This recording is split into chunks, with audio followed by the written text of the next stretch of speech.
On va clore Paris 2.0 avec un live avec Damon Crépin qui est directeur des stratégies de Full Six. Et en fait, il est dans un salon au Texas qui est le salon du brand entertainment, ou de l'entertainment en général, devrais-je dire. Et il va nous donner un peu les tendances, qu'est-ce qui se passe en ce moment aux États-Unis du côté de la musique, effectivement, de l'industrie de l'entertainment. Damon, tu m'entends? Bonjour, oui. Alors, je suis pas sûr qu'on se rend compte que tu es au salon, mais alors, allez, vas-y, je te donne la parole, Damon, je te laisse. Je suis porte de Saint-Cloud.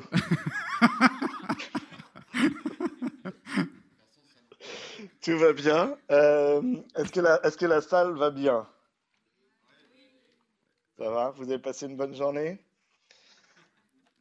On va essayer de pas trop vous fatiguer pour la fin de journée. Non, ils sont pas Jérémy fatigués. m'a demandé de vous parler un petit peu de l'atmosphère ici, et notamment autour du branded entertainment, mais de toutes les questions Il qui faut sont peut-être en que train tu, de tu se nous poser. présentes le salon. Je pense que tout le monde le connaît pas. Tu vois? Commence peut-être par là. Ah, d'accord, ok.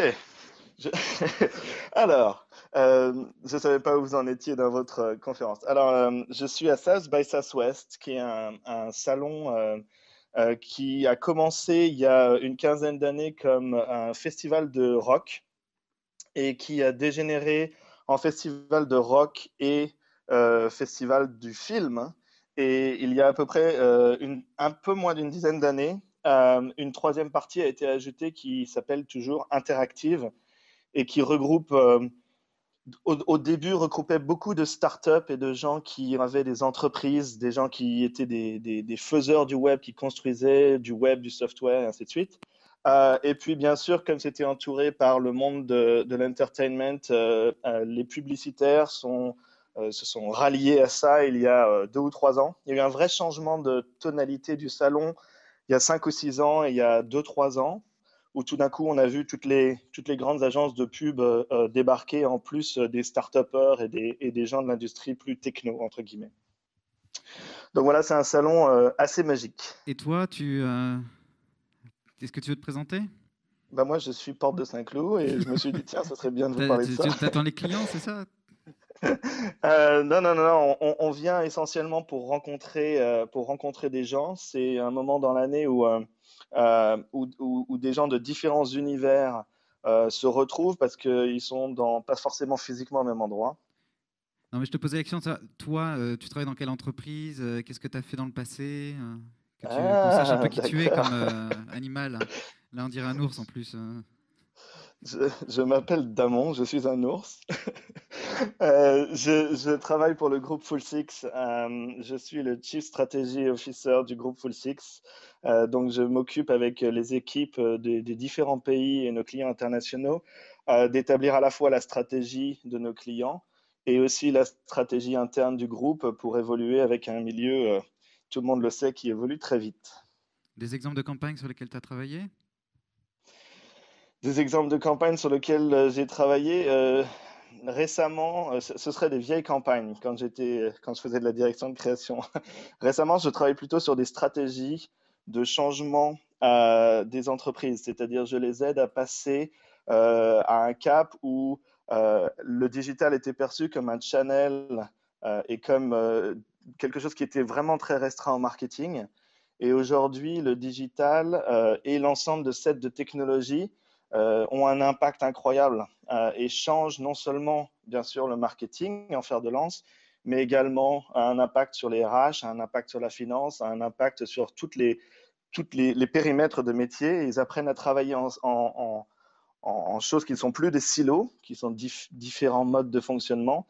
Et voilà. Et donc, c'est un peu difficile de, Non, de mais vous expliquer sur quelle campagne je travaille. quand c'est parlé il y a un mois ou deux de ça, tu m'avais envoyé plein de liens vers des campagnes qui étaient fantastiques en me disant, regarde, c'est du brand entertainment. Alors oui, je ne suis pas sûr que ce soit le principal sujet. Je pense que vous êtes plus intéressé par ce qui se passe à South By, mais oui, il y a des campagnes parmi les clients avec lesquels je travaille. Il y a des campagnes magnifiques de brand entertainment. Je me rappelle plus exactement des exemples que je t'avais envoyés, mais on travaille pour notamment le groupe Pernod Ricard autour du monde. Et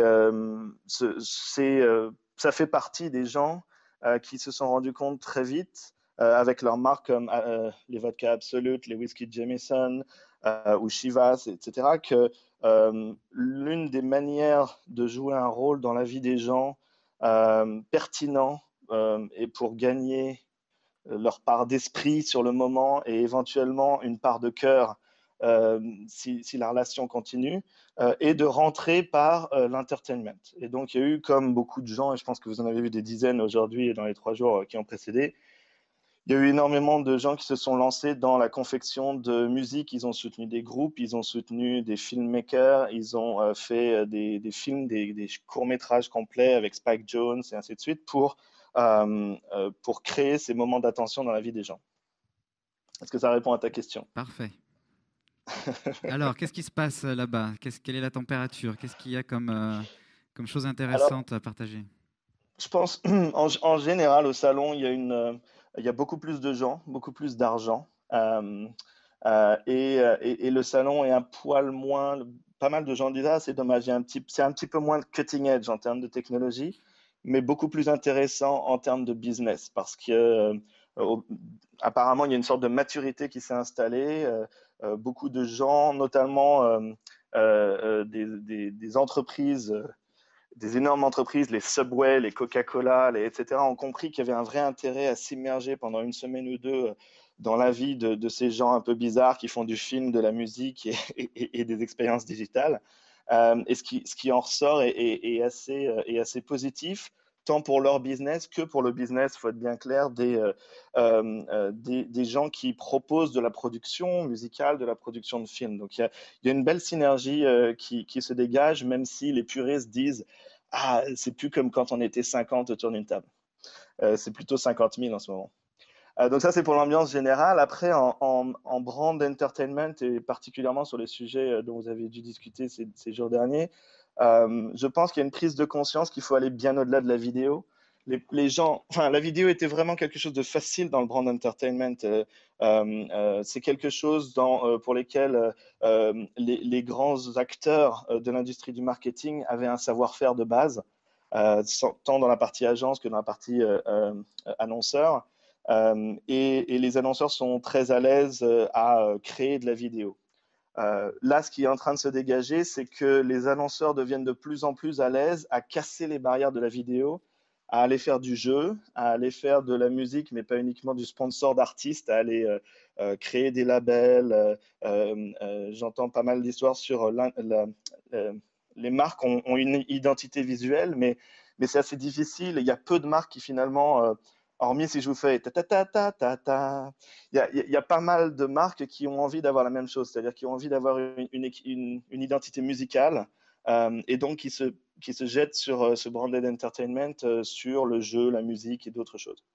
Nous, on a eu Paco Rabanne avec Black Excess qui est venu parler de ce qu'il fait avec les plasticines. Donc, ils ont créé du contenu exclusif et ça fait pas mal d'années que ça dure, par exemple. On a eu là tout à l'heure BNP Paribas avec We Love Cinema. Ils ont créé une tweet série. Est-ce que tu peux nous donner des exemples aux US de marques qui investissent dans de la production de contenu? C'est plus l'inverse qui est difficile. C'est difficile de citer des marques en passant par Converse, Budweiser. C'est plus difficile de trouver des marques qui ne font pas de contenu. Ce qui est intéressant, c'est qu'il y a une sorte de dichotomie maintenant entre et je fais ça très respectueusement des deux, hein, parce qu'il y a du bon et du mauvais des deux côtés. Mais en gros, il y a une première route qui est plutôt je fais du brand entertainment comme une sorte d'évolution de la publicité. C'est-à-dire, je trouve des nouveaux formats pour donner le storytelling de ma marque. C'est-à-dire, je réfléchis énormément à ce que j'ai envie de dire en tant que marque, et puis je le fais avec de nouvelles formes musicales, gaming, rigolotes, avec de la collaboration sociale, et ainsi de suite. Ça, c'est la première route. La deuxième route qui se dessine, qui est un peu plus jeune, mais plus prometteuse en termes de résultats, c'est une marque qui va faire, je ne sais pas si vous en avez parlé dans les jours précédents, la stratégie du do and tell, c'est-à-dire qui va penser que faire du brand entertainment pour faire du brand entertainment n'a aucun sens dans la vie des gens si si ça n'est pas quelque chose qui est fait de manière naturelle dans l'ADN de la marque. Et du coup, ils vont d'abord avoir tendance à faire des choses pour des communautés d'artistes, communautés dans le besoin, communautés, etc. Et ensuite, l'entertainment, la partie sexy de la vidéo, de la musique, du clip, etc., est là pour expliquer, d'où la stratégie do and tell, fait et raconte, est là pour expliquer ce qu'ils ont fait. Cette année, un des grands fers de lance pour ça, c'était par exemple la campagne Budweiser Made in America, où la marque se relance sur les jeunes, parce que Budweiser, bon, je vous emmerde pas avec les détails, mais en gros, euh, la marque avait besoin de se racheter de l'amour auprès d'une cible plus jeune. Et ce qu'ils ont fait, c'est au lieu de se dire, je vais balancer un énorme concert et je vais inviter les jeunes, ils ont d'abord été tapés dans les jeunes qui sont musiciens, qui essayent de s'en sortir aux États-Unis, et c'est difficile. Ils ont été à Détroit, ils ont été dans plein de villes, et ils ont essayé déjà de faire des choses, de travailler avec des labels existants, et ainsi de suite. Et ensuite, au travers du filtre, donc ils ont engagé Jay-Z et son équipe, et au travers de ce filtre-là, ils ont fait des séries de concerts, dont un énorme qui a eu lieu à Philadelphie, où ils ont invité tout le monde, du rock jusqu'au rap et techno. C'était un concert qui ne célébrait pas une musique, mais plein de musiques, qui célébrait autant des stars que des pas stars, et qui célébrait le fait d'être fier d'être made in America, et d'où le parallèle avec la bière, et ainsi de suite. Et, et ce type de campagne, on le voit en social media résonance, c'est-à-dire en nombre de gens qui engagent avec la campagne au-delà d'une vidéo views et qui vont en parler, qui vont aller sur le site, qui vont réagir, qui vont... le fait que ce soit d'abord un phénomène grassroots et après un truc super sexy en entertainment fait la différence en termes d'amplification après. Et Donc, donc, c'est vraiment le premier miles qui définit l'amplification du dernier miles. donc c'est cette idée de, tu me disais, de native content. C'est un peu comment la marque rentre dans un écosystème, enfin, comment dans une communauté, elle participe au développement de cette communauté. Les contenus qui sont produits sont des contenus authentiques parce que ce sont des vrais gens qui, de toute façon, étaient en train de développer des contenus. La marque les soutient, les aide. Et ce contenu-là, il est totalement authentique, il est totalement vrai, il est totalement en résonance avec les attentes de cette génération parce que, justement, il n'y a rien de fake. Parce que tout ça, c'est des choses qui ne demandaient qu'à éclore et la marque participe à l'éclosion. Mhm. Alors, la réponse est oui, mais ce n'est pas ce qui définit le native content. Le native content, c'est une définition relativement précise.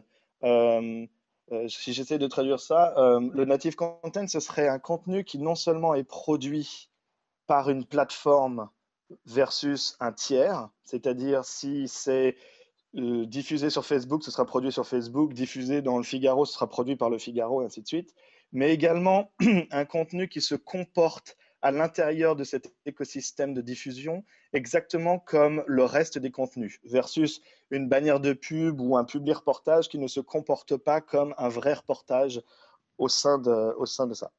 Donc, bon, sur ta première idée, donc apparemment, sur ta première idée, donc, plutôt que d'avoir un discours de marque et de faire des longs métrages ou des courts métrages, elle est plutôt s'intéresser au contenu que produisent les gens et leur donner des moyens de mieux produire. Ça, c'est ce que tu ressens comme, comme tendance intéressante, sans vouloir juger ni l'un ni l'autre. Non, non, non, je pense que après avoir été un discours très intellectuel, c'est-à-dire on savait depuis très longtemps qu'il fallait vraiment, enfin, il fallait être vrai avant de parler à une communauté, et c'était un des principaux impacts de l'arrivée du social media qui un peu donnait de la transparence dans le milieu du marketing en termes de si je fais un truc qui est fake ou qui est nul, bah, ça se sait tout de suite et personne n'amplifie et les gens même le critiquent. Euh, je pense que philosophiquement, on savait déjà ça, mais on n'avait pas encore eu de campagne à grande échelle, plusieurs millions de dollars en investissement, etc., qui prouvaient que le ROI d'une campagne qui touchait la surface, qui scratchait la surface, versus le ROI d'une campagne qui allait en profondeur dans la communauté en faisant des choses avec eux, était radicalement différent. de manière positive, bien sûr, pour la deuxième catégorie. Donc maintenant, on a des KPIs qui ne sont plus uniquement... Tout ça, c'est très lié à la data. À l'époque, les gens mesuraient beaucoup leur campagne en termes de reach, c'est-à-dire combien de personnes m'avaient vu, combien ils avaient vu mes bannières, combien ils avaient vu ma vidéo. Et maintenant, les gens se rendent compte que non seulement le reach est supérieur quand je suis vrai, mais également l'ensemble du funnel, c'est-à-dire l'engagement des gens, l'impact sur l'image, l'impact sur les ventes pragmatiques.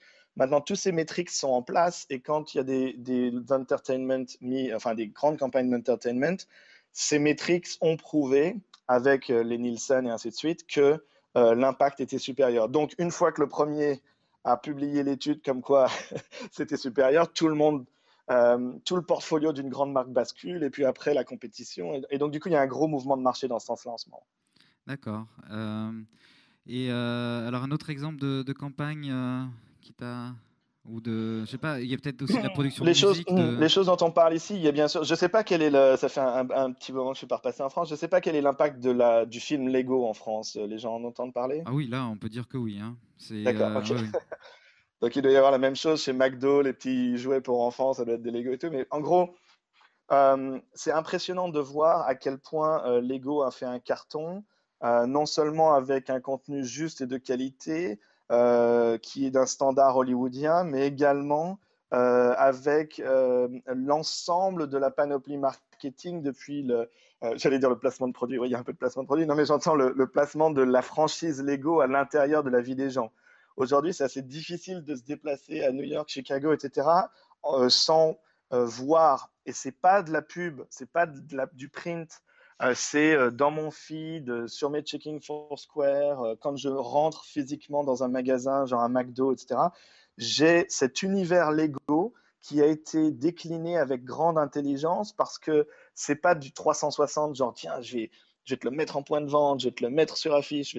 C'est vraiment contextuel, c'est-à-dire quand je suis dans un univers décontracté à la maison ou en train de commander au McDo avec mon fils et ainsi de suite, dans cet univers, la prise de parole de Lego vient rapporter une petite valeur ajoutée, un petit truc en plus qui fait que mon McDo est mieux, ma soirée ciné est mieux et ainsi de suite.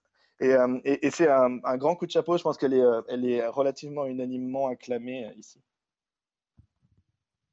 Ouais, moi j'aime bien ça. Donc c'est l'idée que le contenu doit être en affinité avec le média et comment c'est quoi l'état d'esprit de quelqu'un sur le point de contact et comment faire que à ce moment-là il vive une expérience qui est totalement pertinente. C'est ça? C'est pas le même, Ouais. c'est pas du cross-média. C'est à chaque fois le contenu s'adapte au point de Alors, contact. je pense que ça fait un bout de temps que je n'entends plus dans la bouche des annonceurs ici le mot média, en fait. Le mot touchpoint a remplacé le mot média et le mot user a remplacé le mot consumer.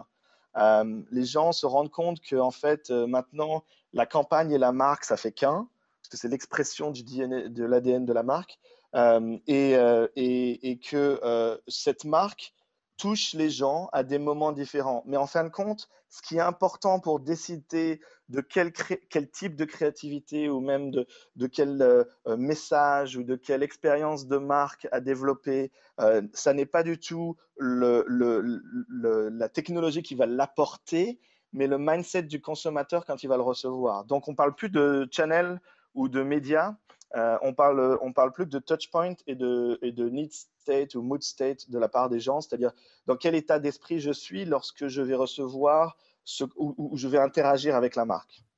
Nous chez Coca-Cola par exemple en France, ils ont un content planner et un connection planner.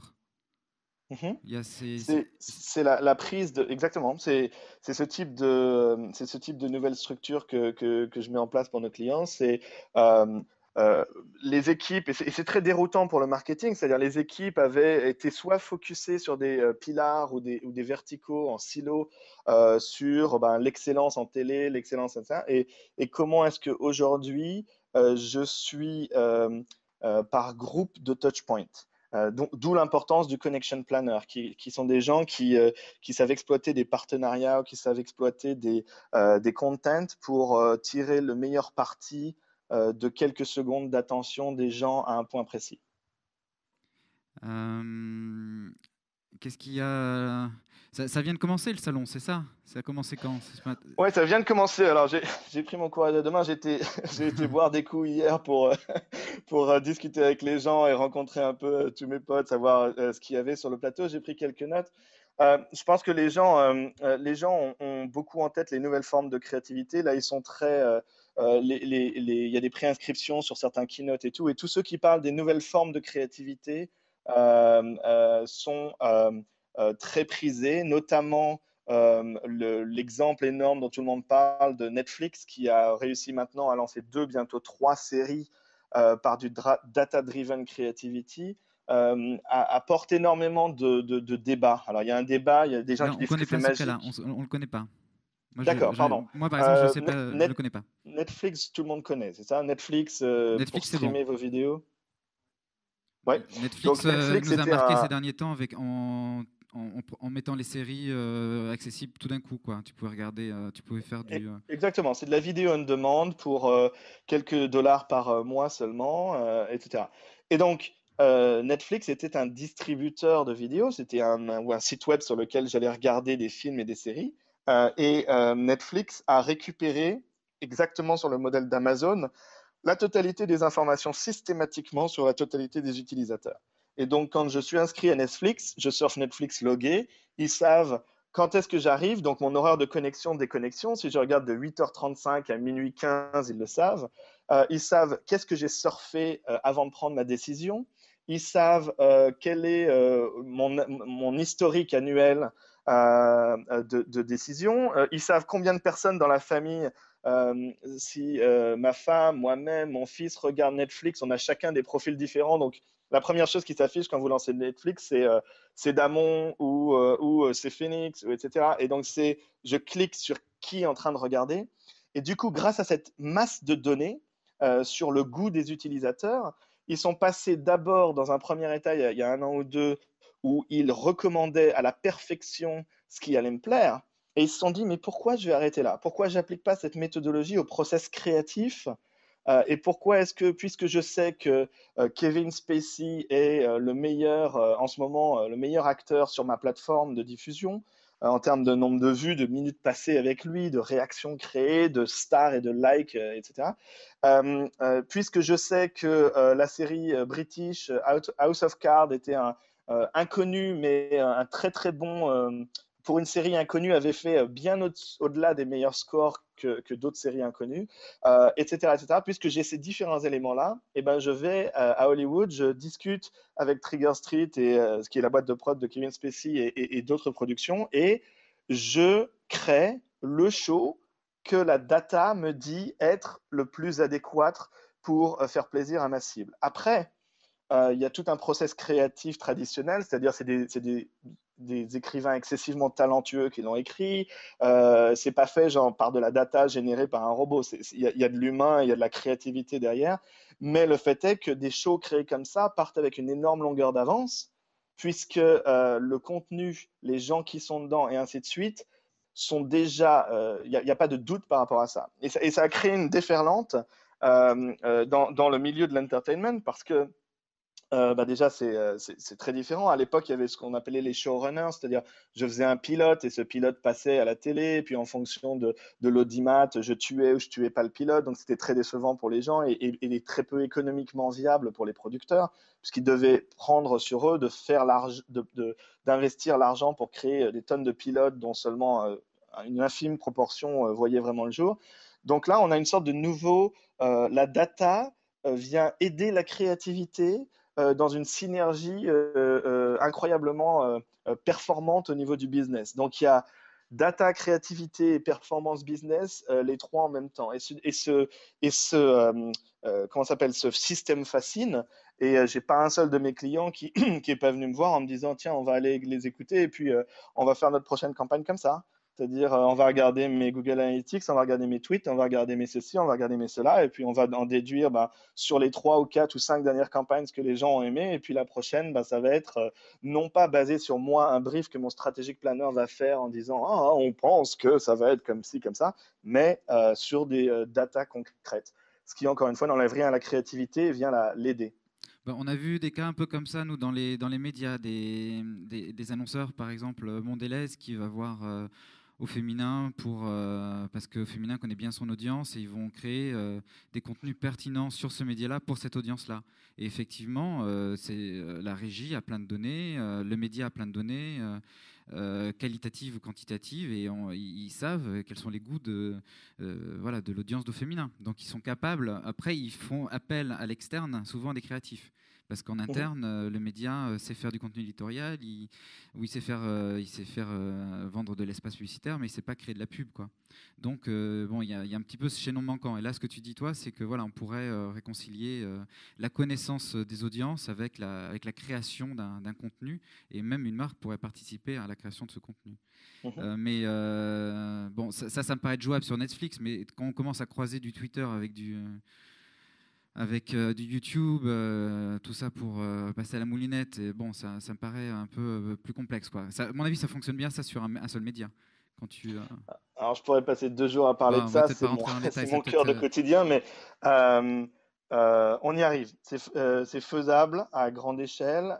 Ça nécessite un volume de data minimum, mais c'est tout à fait faisable. Donc, booster la créativité par de la data, c'est un sujet qui va devenir notre quotidien très, Mais très rapidement. mais ça, on peut le collecter à travers les réseaux sociaux, surtout, alors. C'est ça dont tu parles? Non, Comment sur alors, Facebook, on sait je peux qui dit quoi, où, quand, à quel moment? Voilà, aujourd'hui, c'est les derniers dashboards que je crée ont 75 connecteurs différents. Donc, il y a Ah oui, quand 75 même. sources online et offline Waouh. euh, de, de, de, d'informations. Certaines qui viennent de trucs très traditionnels comme les Nielsen et ainsi de suite, d'autres qui viennent de choses beaucoup plus surprenantes dont je ne peux pas parler aujourd'hui. Et ces data tous ensemble vous donnent euh, euh, de manière non pas brand-centrique, mais user-centrique, c'est-à-dire regarde les gens, leur manière de vivre, les moments dans lesquels ils ont envie que vous leur parliez, et donne des choses beaucoup plus fines en termes de targeting que des profils sociodémo traditionnels. Euh, Puisque là, il y a Philippe Catla de Sub de Pub qui te connaît bien. Est-ce qu'il Salut y a... Philippe. Il t'a fait bonjour. Et est-ce qu'il y a un métier aujourd'hui de data analyst? En France, on découvre un petit peu. Est-ce que ça existe aux US? Est-ce qu'il y a un data planner? Est-ce que là, on parle de data, de collecte de data, et qui analyse, qui collecte? Est-ce qu'il y a des métiers qui font ça aux US? Ouais, ouais, ouais. Aujourd'hui, je pousserais énormément d'étudiants à aller là-dedans. Il va y avoir une recrudescence. Il y a déjà euh, euh, pas assez de data analystes. Euh, c'est un retour à la mode des mathématiques. Les gens qui cartonnent là-dedans sont souvent des gens qui sortent des mines et ainsi de suite. C'est là où nous, on les recrute. Euh, c'est, je pense qu'il y a au moins 5 ou 6 nouveaux profils dans le marketing étendu, c'est-à-dire dans la vie, dans l'écosystème des marques et des gens, c'est comment les deux prennent corps ensemble. Il y a au moins 5 ou 6 nouveaux énoncés euh, de postes, mais il y a aussi un changement complet du marché, c'est-à-dire, Et c'est euh, quoi ces postes? vous avez vu, Brand Entertainment, je pense que vous avez dû sentir au bout de 3 jours dans la salle que plein de gens se demandent si des agences de publicité vont garder des créatifs in-house, par exemple.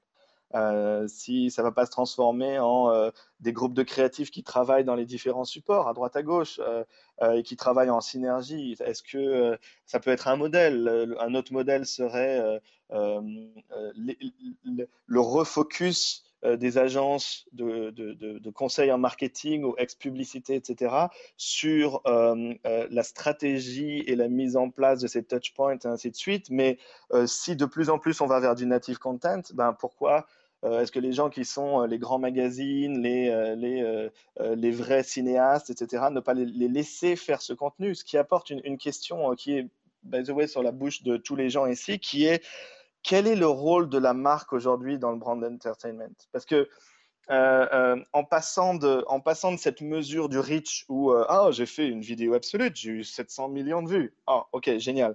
Mais au-delà du reach, combien de ces gens ont vraiment changé leur comportement psychologique vis-à-vis de la marque et leurs intentions d'achat vis-à-vis de la marque et combien de bouteilles d'Absolute ça a vendu.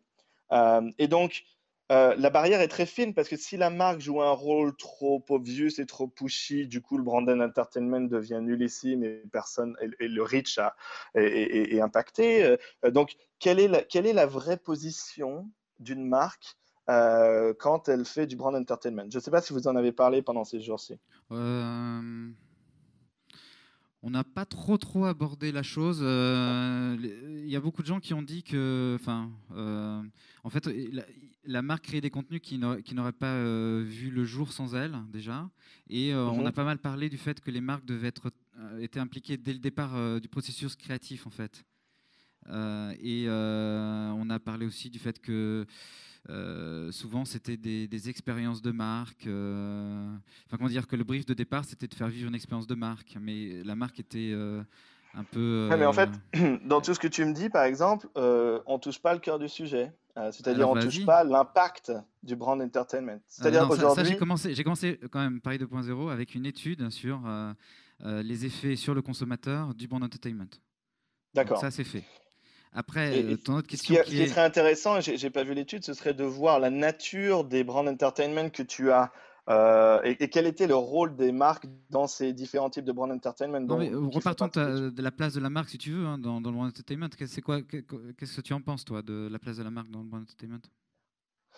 Si j'avais déjà la solution, il y a pas mal de projets qui auraient avancé plus vite. Bah, Non, nous, non, on a eu pas mal de je marques suis en train de faire mécènes. plein d'essais. On a eu beaucoup de marques mécènes, quand même, qui sont venues. Et voilà, la marque mécène, ça a un sens, je crois. Elle donne de l'argent pour des talents, pour de la création, pour de la production. Et là, on est très proche du do and tell, c'est-à-dire on est très proche de vidéos, musique, exhibition, event organisés par la marque pour montrer à quel point elle est impliquée dans X ou Y communauté et comment est-ce qu'elle leur apporte, comment est-ce qu'elle est, comme tu disais, indispensable et sans elle, il y aurait moins qui se fasse. Donc ça c'est effectivement une des premières, comment on appelle ça, Piste. possibilité. La deuxième, ben, y a eu 2 ou 3 grosses campagnes. Quand on regarde Evian Babies et quand on regarde, par exemple, Dove, comment il s'appelle, Sketch, c'est ça, qui ont fait des gros cartons. Elles sont Mais borderline, c'est-à-dire, moi, j'allais dire, c'était pas du brand entertainment, mais pardon, c'est du brand entertainment. je sais pas, si tu On considères va la se faire des ennemis là. totalité, hein. On va se faire des ennemis, mais bon. Non, franchement, déjà, non, j'ai que des amis.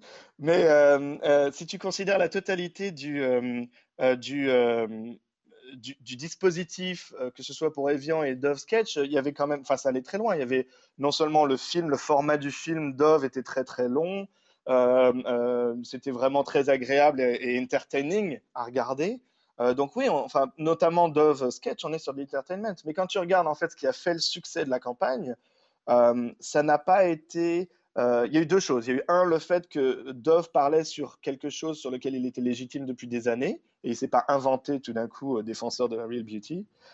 Et deuxièmement, il y a eu, enfin, c'est une campagne qui a été très clairement créée pour être un succès. Les millions de views ont été générés par des task force qui ont acheté de la view systématiquement via les plateformes Google et ainsi de suite. Donc on est sur du brand entertainment professionnalisé à l'extrême pour devenir aussi performant que de la publicité. C'est-à-dire, ils ne le laissent plus vivre comme il y a quelques années en disant oh, c'était un bel exercice. Ils mettent derrière des stratégistes, des planeurs, des acheteurs, etc. pour industrialiser la diffusion pour s'assurer d'être la vidéo la plus vue de l'année.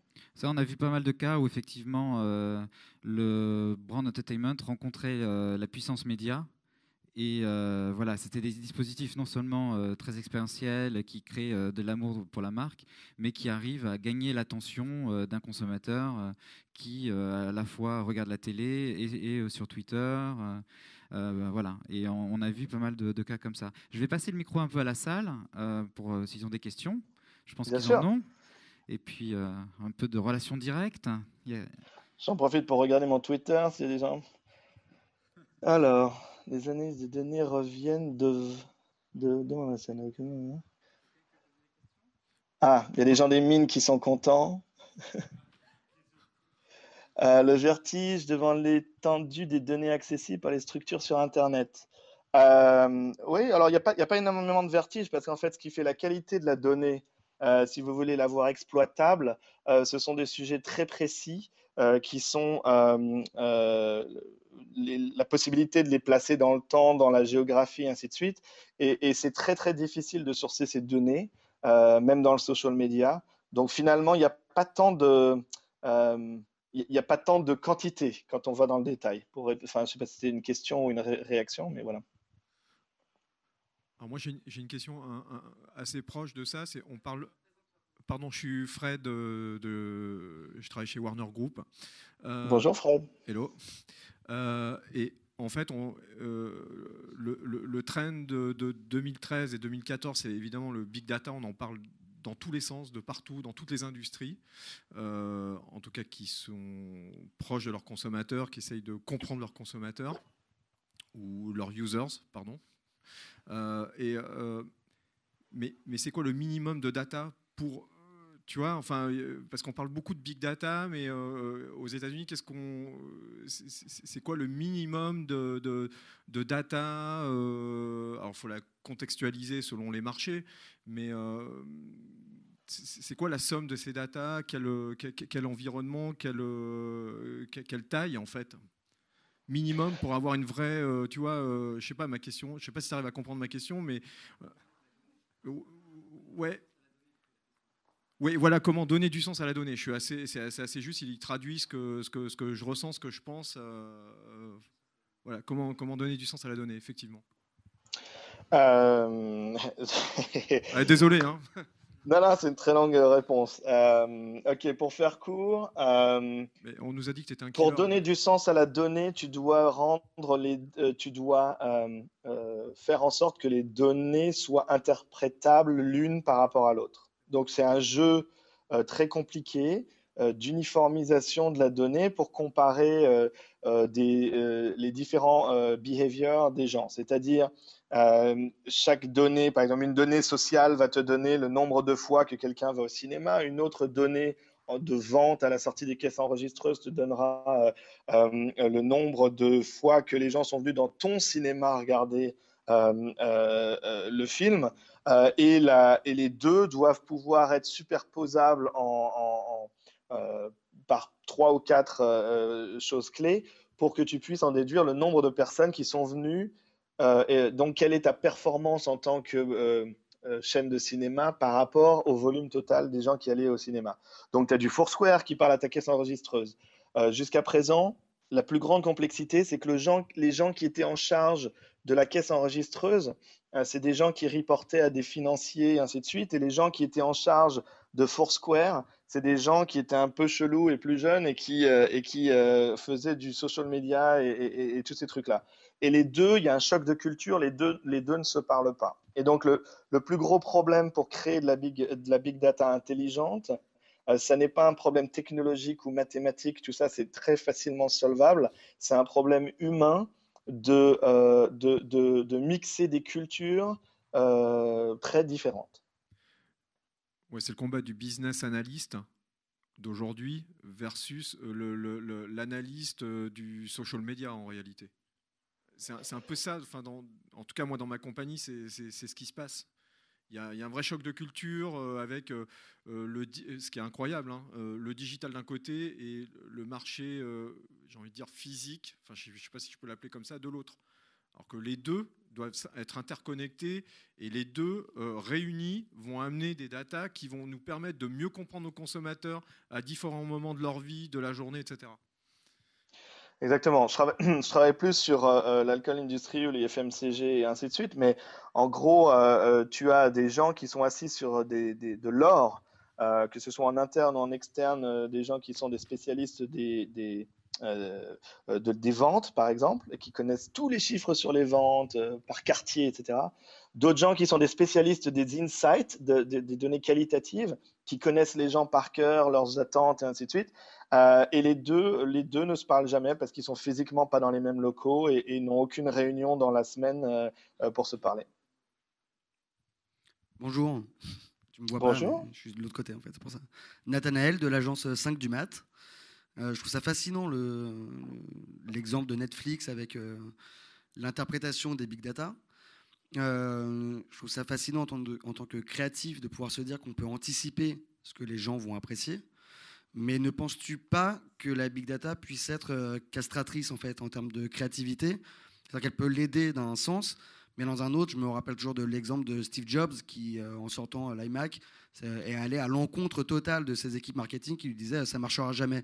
Et est-ce que la créativité n'est pas là pour apporter aux gens des choses auxquelles ils n'ont jamais pensé encore et qu'ils n'aiment pas encore? Alors, il faut se méfier de l'exemple de Steve Jobs Oui, parce qu'il a été à l'inverse total de ce que ses équipes il y a marketing beaucoup de mythologie dans tout ça, mais c'est juste voulaient pour faire. Parce que ses équipes marketing étaient plus à l'écoute d'Apple qu'à l'écoute du consommateur. Et donc, en fait, ce que Steve Jobs a fait, c'est réduire la gamme de produits pour foncer sur des attentes consommateurs très claires. Mais pour répondre à la question de fond sur est-ce que la data est castratrice pour la créativité, déjà, un brief créatif a toujours été fondé sur des planeurs stratégiques qui allaient récupérer des insights quali et quanti, et donc ne commencez pas à travailler d'une page blanche, mais travaillez bel et bien avec un brief structuré et qui venait de la data. Ce qui a changé, c'est que la data est beaucoup plus précise et beaucoup plus fiable. Est-ce que tu es obligé, enfin, l'interprétation de la data reste à faire tant à l'époque qu'aujourd'hui. Tu as de la data qui te dit, je vais vous donner l'exemple de Nike. Je ne sais pas si vous connaissez cet exemple Nike. Vous connaissez le Nike Plus, le bracelet, d'accord? Les gens, il y a une data qui est remontée qui disait, ben voilà, on a croisé la météorologie avec les runs des gens, la manière dont ils allaient courir, et on s'est rendu compte qu'en fait, les gens, au moins genre X% des gens couraient sous la pluie. Voilà. Donc maintenant, en tant que créatif ou en tant que patron de marque, tu peux te dire, ça m'intéresse, c'est 30 ou 40% qui vont courir sous la pluie quand même, mais la majorité, c'est 60, donc je fais rien. Ou tu peux te dire, et c'était leur cas, eh ben, ces 40 sont bigrement intéressants, et je vais créer, et c'est ce qu'ils ont fait, du R&D sur des chaussures qui marchent sous la pluie mieux que sur terrain sec, des coupe-vents anti-pluie, ainsi de suite. Et ils ont fait toute une campagne de pub et un développement produit, etc., basé sur cet insight qui venait purement des bracelets Nike croisés avec les données météo, donc pure big data flat file. Et ils ont pris la décision créative d'aller adresser cette cible et la gamme est un succès. En fait, donc, la data peut créer des briefs. Dis-moi. En fait, la data peut créer de nouveaux briefs auxquels on n'avait pas pensé. Non seulement la data révèle des choses que toi, dans ton quotidien, en pédalant le nez dans le guidon, tu n'as pas forcément vu. La big data, c'est justement la spécialité d'aller chercher des data à l'extérieur de ton market et de ton consommateur traditionnel pour justement comprendre des méga phénomènes qui amènent, comme tu dis, à de nouvelles opportunités. Et la créativité demeure relativement inchangée dans le fond. Après, dans la forme, le digital l'a fait changer, mais dans le fond, reste plus ou moins la même. Merci. Question. Donc Philippe de Sub de Pub, donc on parlait. Tu m'entends? Bien sûr. Oui, on parlait tout à l'heure. Je rebondis sur le problème de recrutement de populations qui se croisent jamais, c'est-à-dire entre les matheux et les gens de communication aujourd'hui. Ça impacte comment le recrutement? Par exemple chez Fullstick déjà, ou même dans des agences très spécialisées là-dessus, parce que c'est vrai qu'ils ne se rencontrent jamais, même dans la vraie vie quasiment. Donc aujourd'hui, on a beaucoup de mal à trouver des profils mixtes qui n'existent pas. Pour les former, c'est quasiment impossible. Donc l'arrivée des maths dans la communication, c'est un vrai problème aujourd'hui en termes de profil, bien sûr. C'est pas insolvable. Je vais pas trop répondre en me basant sur le modèle de Fullstick parce que Fullstick c'est un peu un ovni. On a toujours eu un tiers. Donc on a eu un tiers de client servicing, un tiers d'ingénieurs pur matheux et un tiers de créatifs. Et ça depuis 11 ans ou 12 ans. Donc c'est un peu bizarre. Je vais plus répondre en général sur le marché. Je pense que il est important de créer dans des écoles comme la tienne déjà de sensibiliser les gens qui n'ont pas le profil à la valeur de ceux qui ont ce profil-là, de changer drastiquement les cursus pour leur apprendre les nouvelles formes de brief, les nouvelles formes de brainstorming, les nouveaux modes de méthodologie. Et après, pourquoi pas d'ouvrir des sous, je ne sais pas comment tu appelles ça, mais des profils particuliers à l'intérieur des écoles qui peuvent être un poil moins spécialisés que les gens que nous, on embauchait jusqu'à présent, mais avec cette culture plus mixte. Mais tu sais, quand je regarde des gens, quand je regarde le profil des équipes créa chez nous, il y a 5 ans et le profil des équipes créa aujourd'hui, j'ai plus, en termes de proportion, j'ai plus de gens qui sont des créatifs technologistes, c'est-à-dire des gens qui font du code, par exemple, qui codent des algorithmes, qui créent des formes pour faire de la projection 3D, etc. Et ça, j'ai beaucoup plus ces types de profils que j'avais. Donc, je pense que le changement est naturel sur tout ce qui est code et ainsi de suite. Ça ne l'est pas encore au niveau des matheux, mais ça va le devenir dans les prochaines années assez naturellement. Tu sais, en général, quand il y a une demande du marché, ça aspire et ça inspire les jeunes. Bonjour Arnaud Aquin, je dirige un studio transmédia.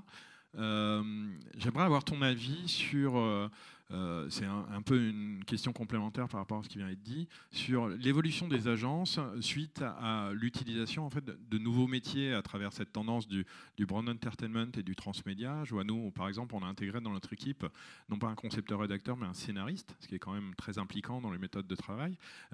Comment tu sens ça, toi, à la fois dans les grosses et les moyennes agences? Comment tu sens cette évolution?